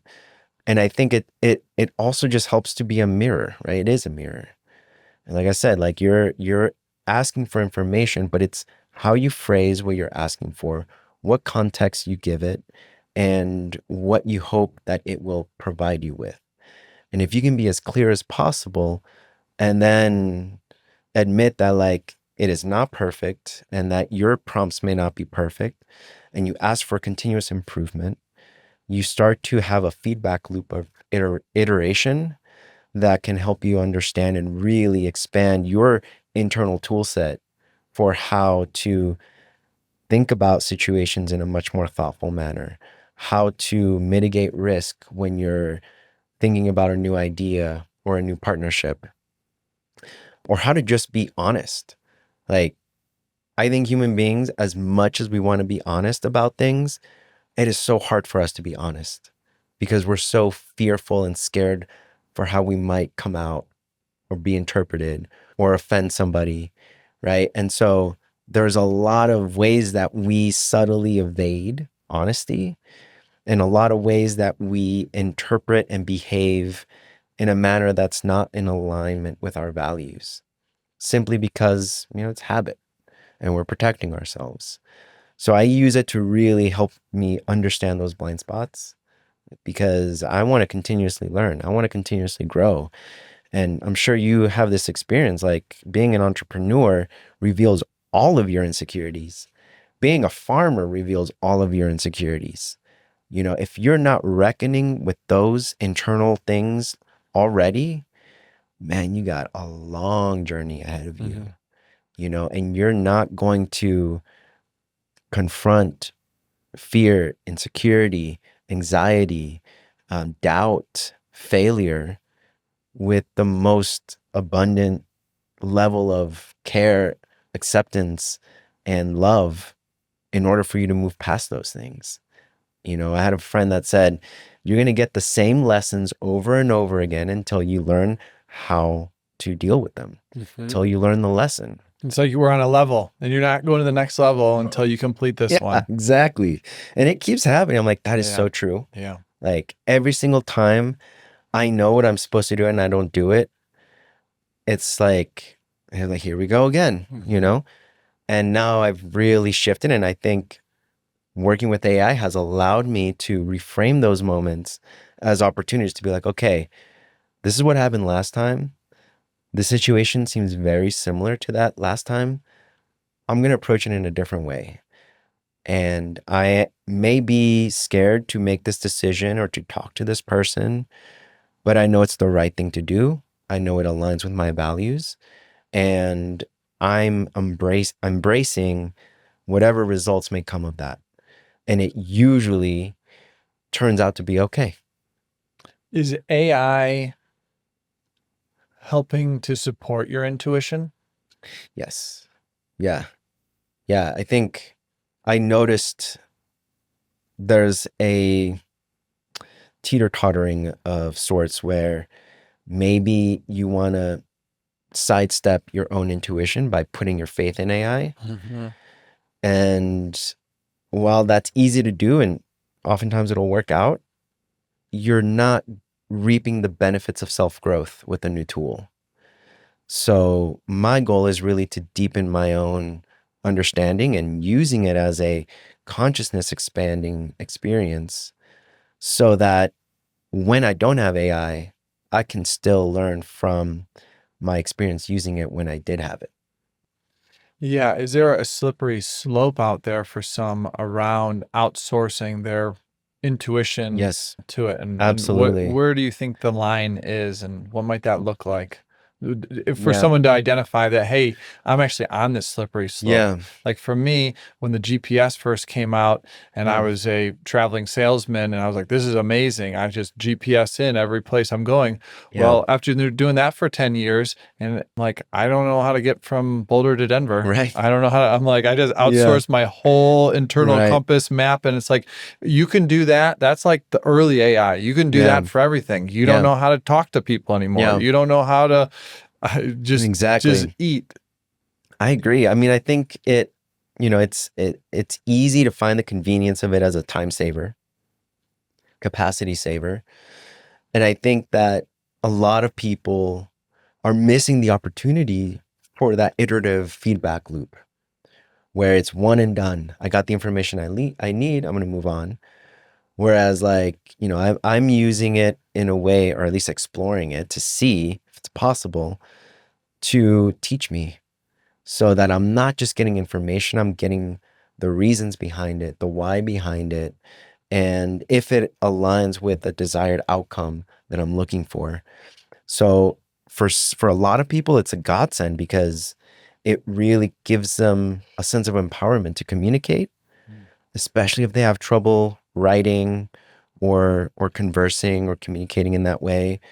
It gives you the tools to do that, right? For translation purposes, I think it's really good. But then it's like, what's the next step from that? How do you use it in a way that begins to teach you, not just do the work for you? And I really encouraging my team. So I created a GPT that's a sales advisor. And it's not just writing sales scripts, but it's giving you the breakdown for why this works and how it aligns with our values of empathy, compassion, and understanding for the customer, right?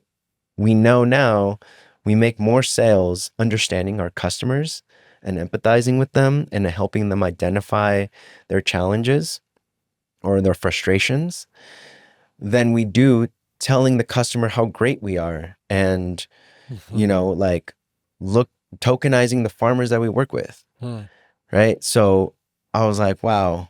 So if I focus more on the customer's needs, I can actually make more sales for the farmers that I work with. And that is now in the sales process that we create so that my team understands that when we're talking to people, we're not just selling food, we're really helping them identify what is their current situation, where do they want to be, and what's standing in their way. That's a great way to sell. Is there a boundary for you with AI personally? Yeah. With how much you bring it into, you let it know about you personally? Yes and no. I don't think I'm fully free of any risk, right? I think there's a level of risk that we all kind of accept when we engage with AI. But I think I've narrowed down the information or what I want to use AI for the information that I want. And it has really allowed me to maybe think about in the beginning, what I would use AI for is not what I would use it for now, right? It's become much more clear how I need to use it, how I use it in my own life and in our operations in the company. But for example, like in the greenhouse, I lost the manual for the controller and I kind of was scared to even touch it or use it for a long time because it had so many buttons and it's awfully designed. So I took a picture of it and I asked AI to give me the proper settings for the conditions that I want throughout the year. And, I gave it as much context as possible about the farm. So in that respect, I was like, this doesn't jeopardize me or my team, but it gives the GPT as much context as possible.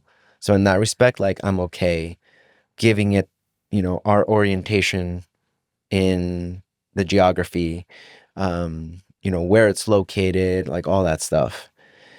And it gave me a very good lens to look at the changes across the year through all the data that I had it scrub and then program the controller and the different changes that I need to make seasonally to maintain optimal conditions. So that way I was like, wow, that's amazing, right?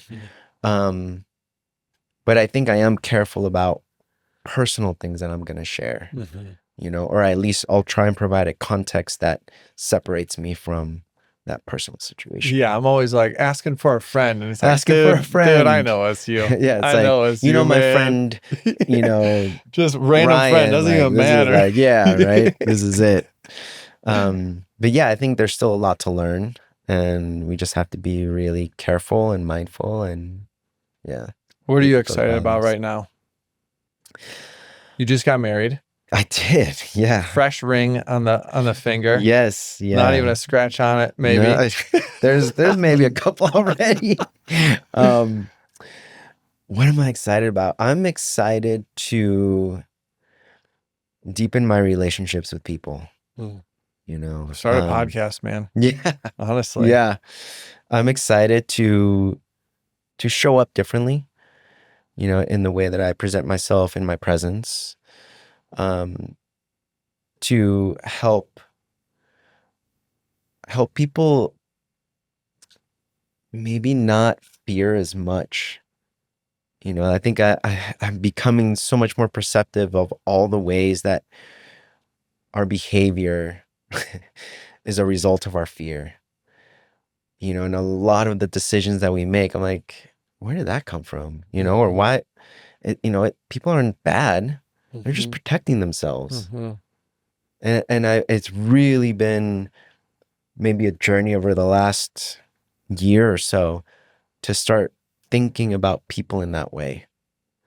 You know, and really understanding that there's not bad people. Everybody's just trying to protect themselves.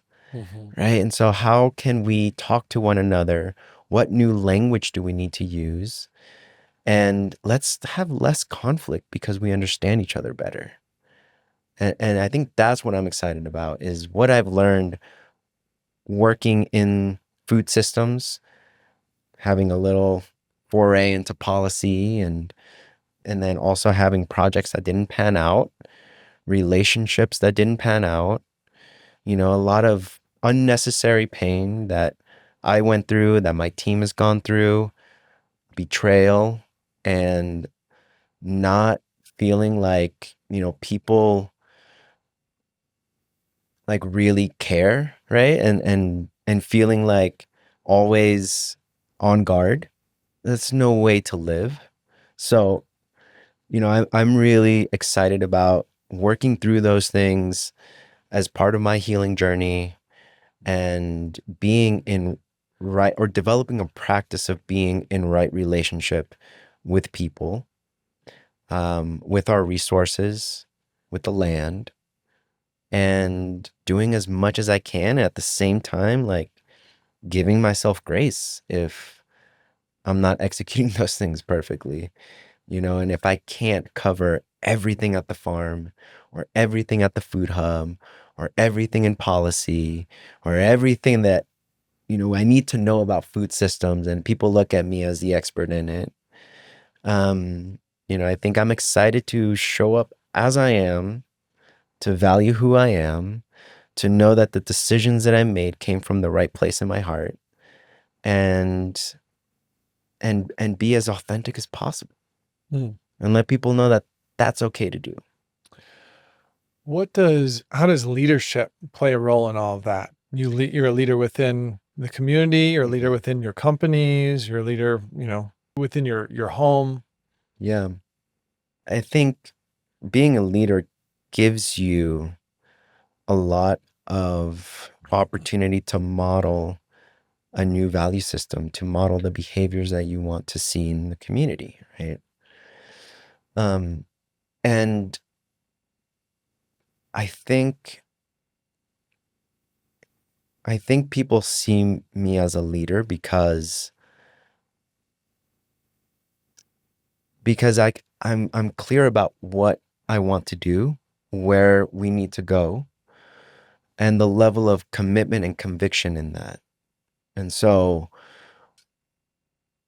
that clarity is really helpful when we're working with people who need direction, or who are looking for direction, looking for boundaries.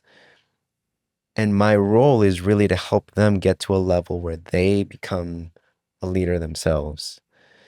And the ultimate goal, I think, for me is to model that so that people see themselves as agents of their own being and can carry through the vision because, hey, we agree that this is the work that we want to do because it's valuable, because it impacts people in a beneficial way, and because we're seeing a reduction in harm, whatever way that may look. And so if people feel supported, seen, valued, and they have a sense of direction, they're leaders. So it's my job to really take a step back and help them in whatever way they need to continue moving in that direction. And I think the crystallized vision of our team is like everybody is a leader and they know what to do, right? And, I'm just here to support them. I'm more of a servant leader than I am, a head of the line leader. That's a beautiful place to be a steward of the team and the Yeah. business and the work. And Yeah. that's a beautiful place to be. What about when you lose your clarity or your certainty? How do you find your way back? Oh, that's a deep question. When I lose those things, I feel it deeply. I feel it. And I recognize it because I've been in that space for so long. And I know how I react, right? It has taken a lot of patience, a lot of work, a lot of reflection to look at myself from a perspective of curiosity than from a point of making a judgment, which shifts my entire relationship to uncertainty, lack of clarity. And usually, it will last a day, a few days, at most a week. And I do one or two things, or one of two things. My first one is to be as present as possible in jiu-jitsu. So I'll go there and work out whatever it is on the mat with my friends, and it's beautiful, how physical activity, and thankfully I have my able-bodiedness to do that, how my body physically is able to help me work out those knots mentally and spiritually. And even just like the result of that exercise is enough to give me clarity. Because it staves off emotions that can get in the way, that cloud what's actually happening. And then also being in the presence of my wife now, and just being there and just being seen. Like, she'll ask me questions, and at some point I'll just be like, I don't have the words for that right now. I can't articulate that, right? And I think she's learned to kind of give me space, and she knows that now all I need is just her presence, and her not wanting to make me open up or anything like that, just to be there also really helps, right? Not doing anything at all and just feeling those emotions, now feeling them with her, even if I can't communicate it, even if, I'm just silent,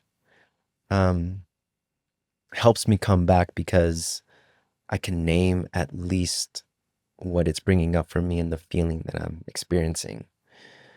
And if afterward I have a really good reflection of things.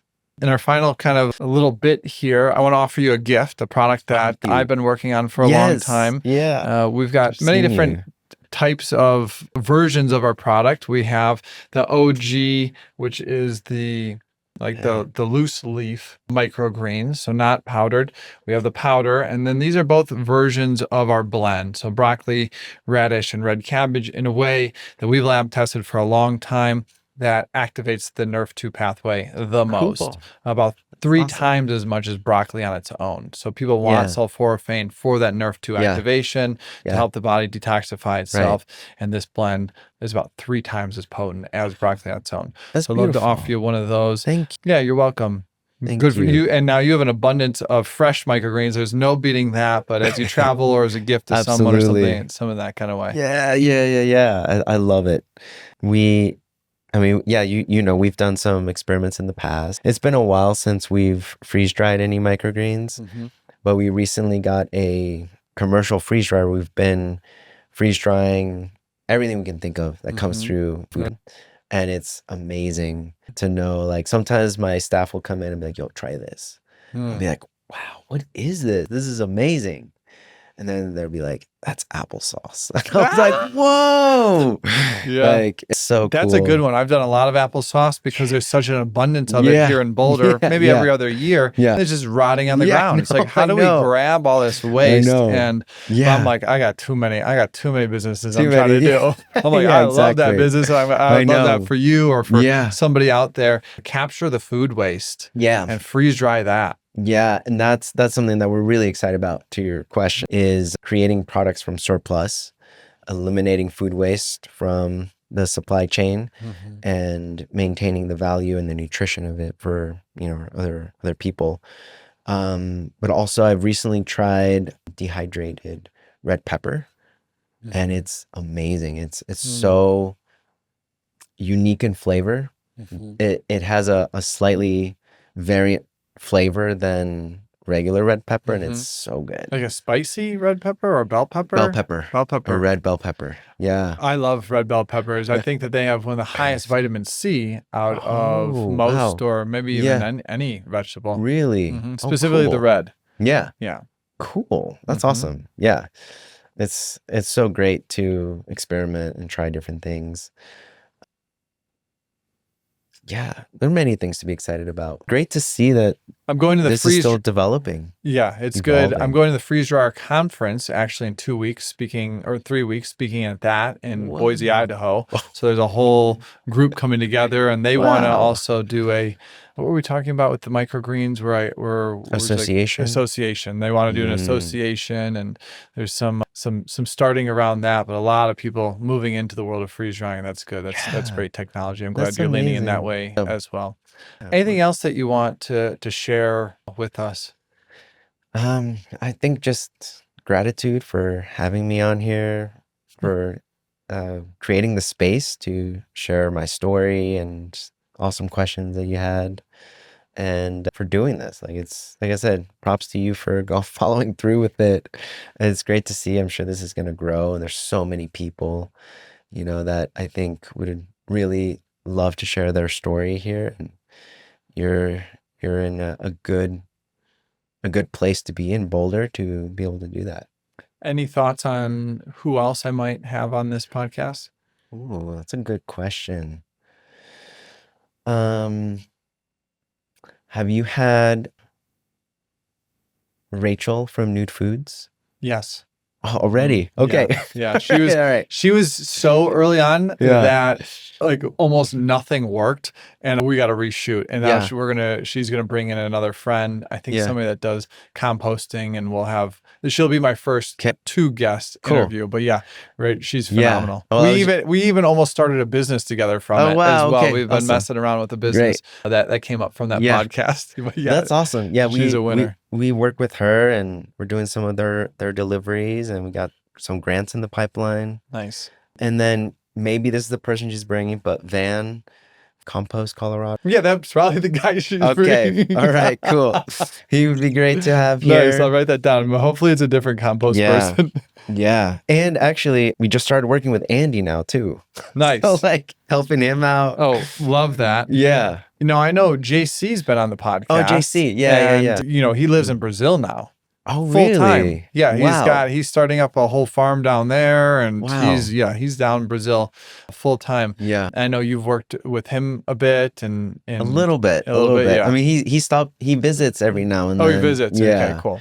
Yeah, but man, He always he's speaks cool well too. of you. Yeah. He's awesome. I really enjoy. He's definitely attuned in a good way. In a very good way. Yeah. Now, where can people learn more about you and your work and Oh get in yeah. touch if So the website for Hearty Provisions is heartyprovisions.com. We still have emeraldgardens.farm, even though it has been years since I've updated that website. And then a few years ago, actually a couple years ago, I launched a nonprofit called the Ag and Food Lab, and they're creating an incubator farm program for new farmers on the land. And then they also help create partnerships across the supply chain for retailers, for new businesses, and for entrepreneurs in the community wanting to create regenerative food systems. So the Ag and Food Lab is another place that they can search. I think the website is agfoodlab.org, and then they can find more info there, especially for people that want to have a business idea and they want to connect with regenerative businesses already in the loop. And, LinkedIn, my name, and I love to connect and explore new partnerships. thoughts on regenerative agriculture? What is it and why is that important? What's the future of it look like? We're ROC certified now, sweet. so I'm on that team. Awesome. Regenerative agriculture. I mean, I think there's a ton of work being done. I work with Zero Footprint to help businesses, partnerships understand the value of regeneration, collective regeneration. It's not just a matter of changing consumer demand. It's also fundamentally changing agriculture itself on the land and funding the regenerative shift as much as we can. Farmers, I think it's costly to adopt a new way of growing, especially if you've been growing conventionally for so long and, it's a steady system. But if we can fund them and give them capital to do that, implementing cover cropping, compost utilization, and connecting them with technical assistance providers, like we start changing fundamentally at the farm level, and then we do it collectively across, the the value chain, I'll say. And then policies, shifting policy to help promote more regenerative practices, composting, and maybe even taxing like industrial food systems, but that's another story. And then, yeah, folks like Matt that are doing a great job. We work with them in a lot of different ways. And all the work that they're doing to support farmers, I think, is one to be modeled. And the whole ecosystem of services that they've been able to create with Mad Markets, Mad Lands is what's the term? Holistic for that change. I think there's a water element to them as well. Yeah. And then a whole financing. Yeah. So Mad Capital is the other one. They're working with us on a water project for the land because we realize we can't sustain a farm incubator program if we don't have the proper water infrastructure. So we're working together with them and another consultant to kind of create an irrigation system and a pond and be much better stewards of water. I used to think that we are working really well with water because we only water our plants, 2 minutes a day. And I realized that the rest of the land is super dry. So we need water to actually create a regenerative ag plan and to incorporate cover crops and composting, because without water, those things don't really happen. And then we're also, Hearty Provisions is a member of the Climate Collaborative Community of Practice for Regenerative CPG Products. And so we want to be a distributor of CPG products and be known for that as part of the supply chain in Colorado. Do you have an online store for that? We have a storefront that you can search by local, regenerative, organic. So those different attributes so that you can kind of specify by value what you want to source. And then you're helping these CPG brands that are regenerative organic get into retail? Yeah, so actually another one that you should have is Kirsten from Boulder Broth. Oh yeah. Yeah, she's a friend. She's great. Okay. She'll be on. I've asked her. You already know everybody, Stephen. Well, we've both been in the game for a little bit. Yeah, okay. Yeah, so like You're working with her? we're helping with her logistics and distribution and increasing more market access for the product. Which can be a little bit challenging for brands that have to be frozen or Yes. fresh. And Yep. that's your specialty. It's our specialty, the cold chain. And so the community of practice is really around how do we build.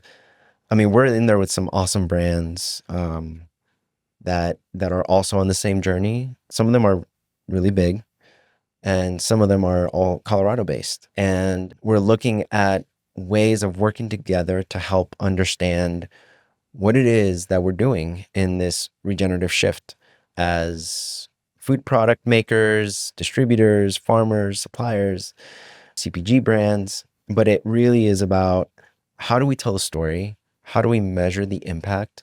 And how can we continue to help more farmers transition more acreage? And if we're able to, like I said, incentivize sales at the institution level, we can leverage that purchasing power to regenerate more acres of land in Colorado and then have a little bit of a bigger dent on climate change. That's a great spot to end it. Yeah. Thank you, Roberto. Thank you, Stephen.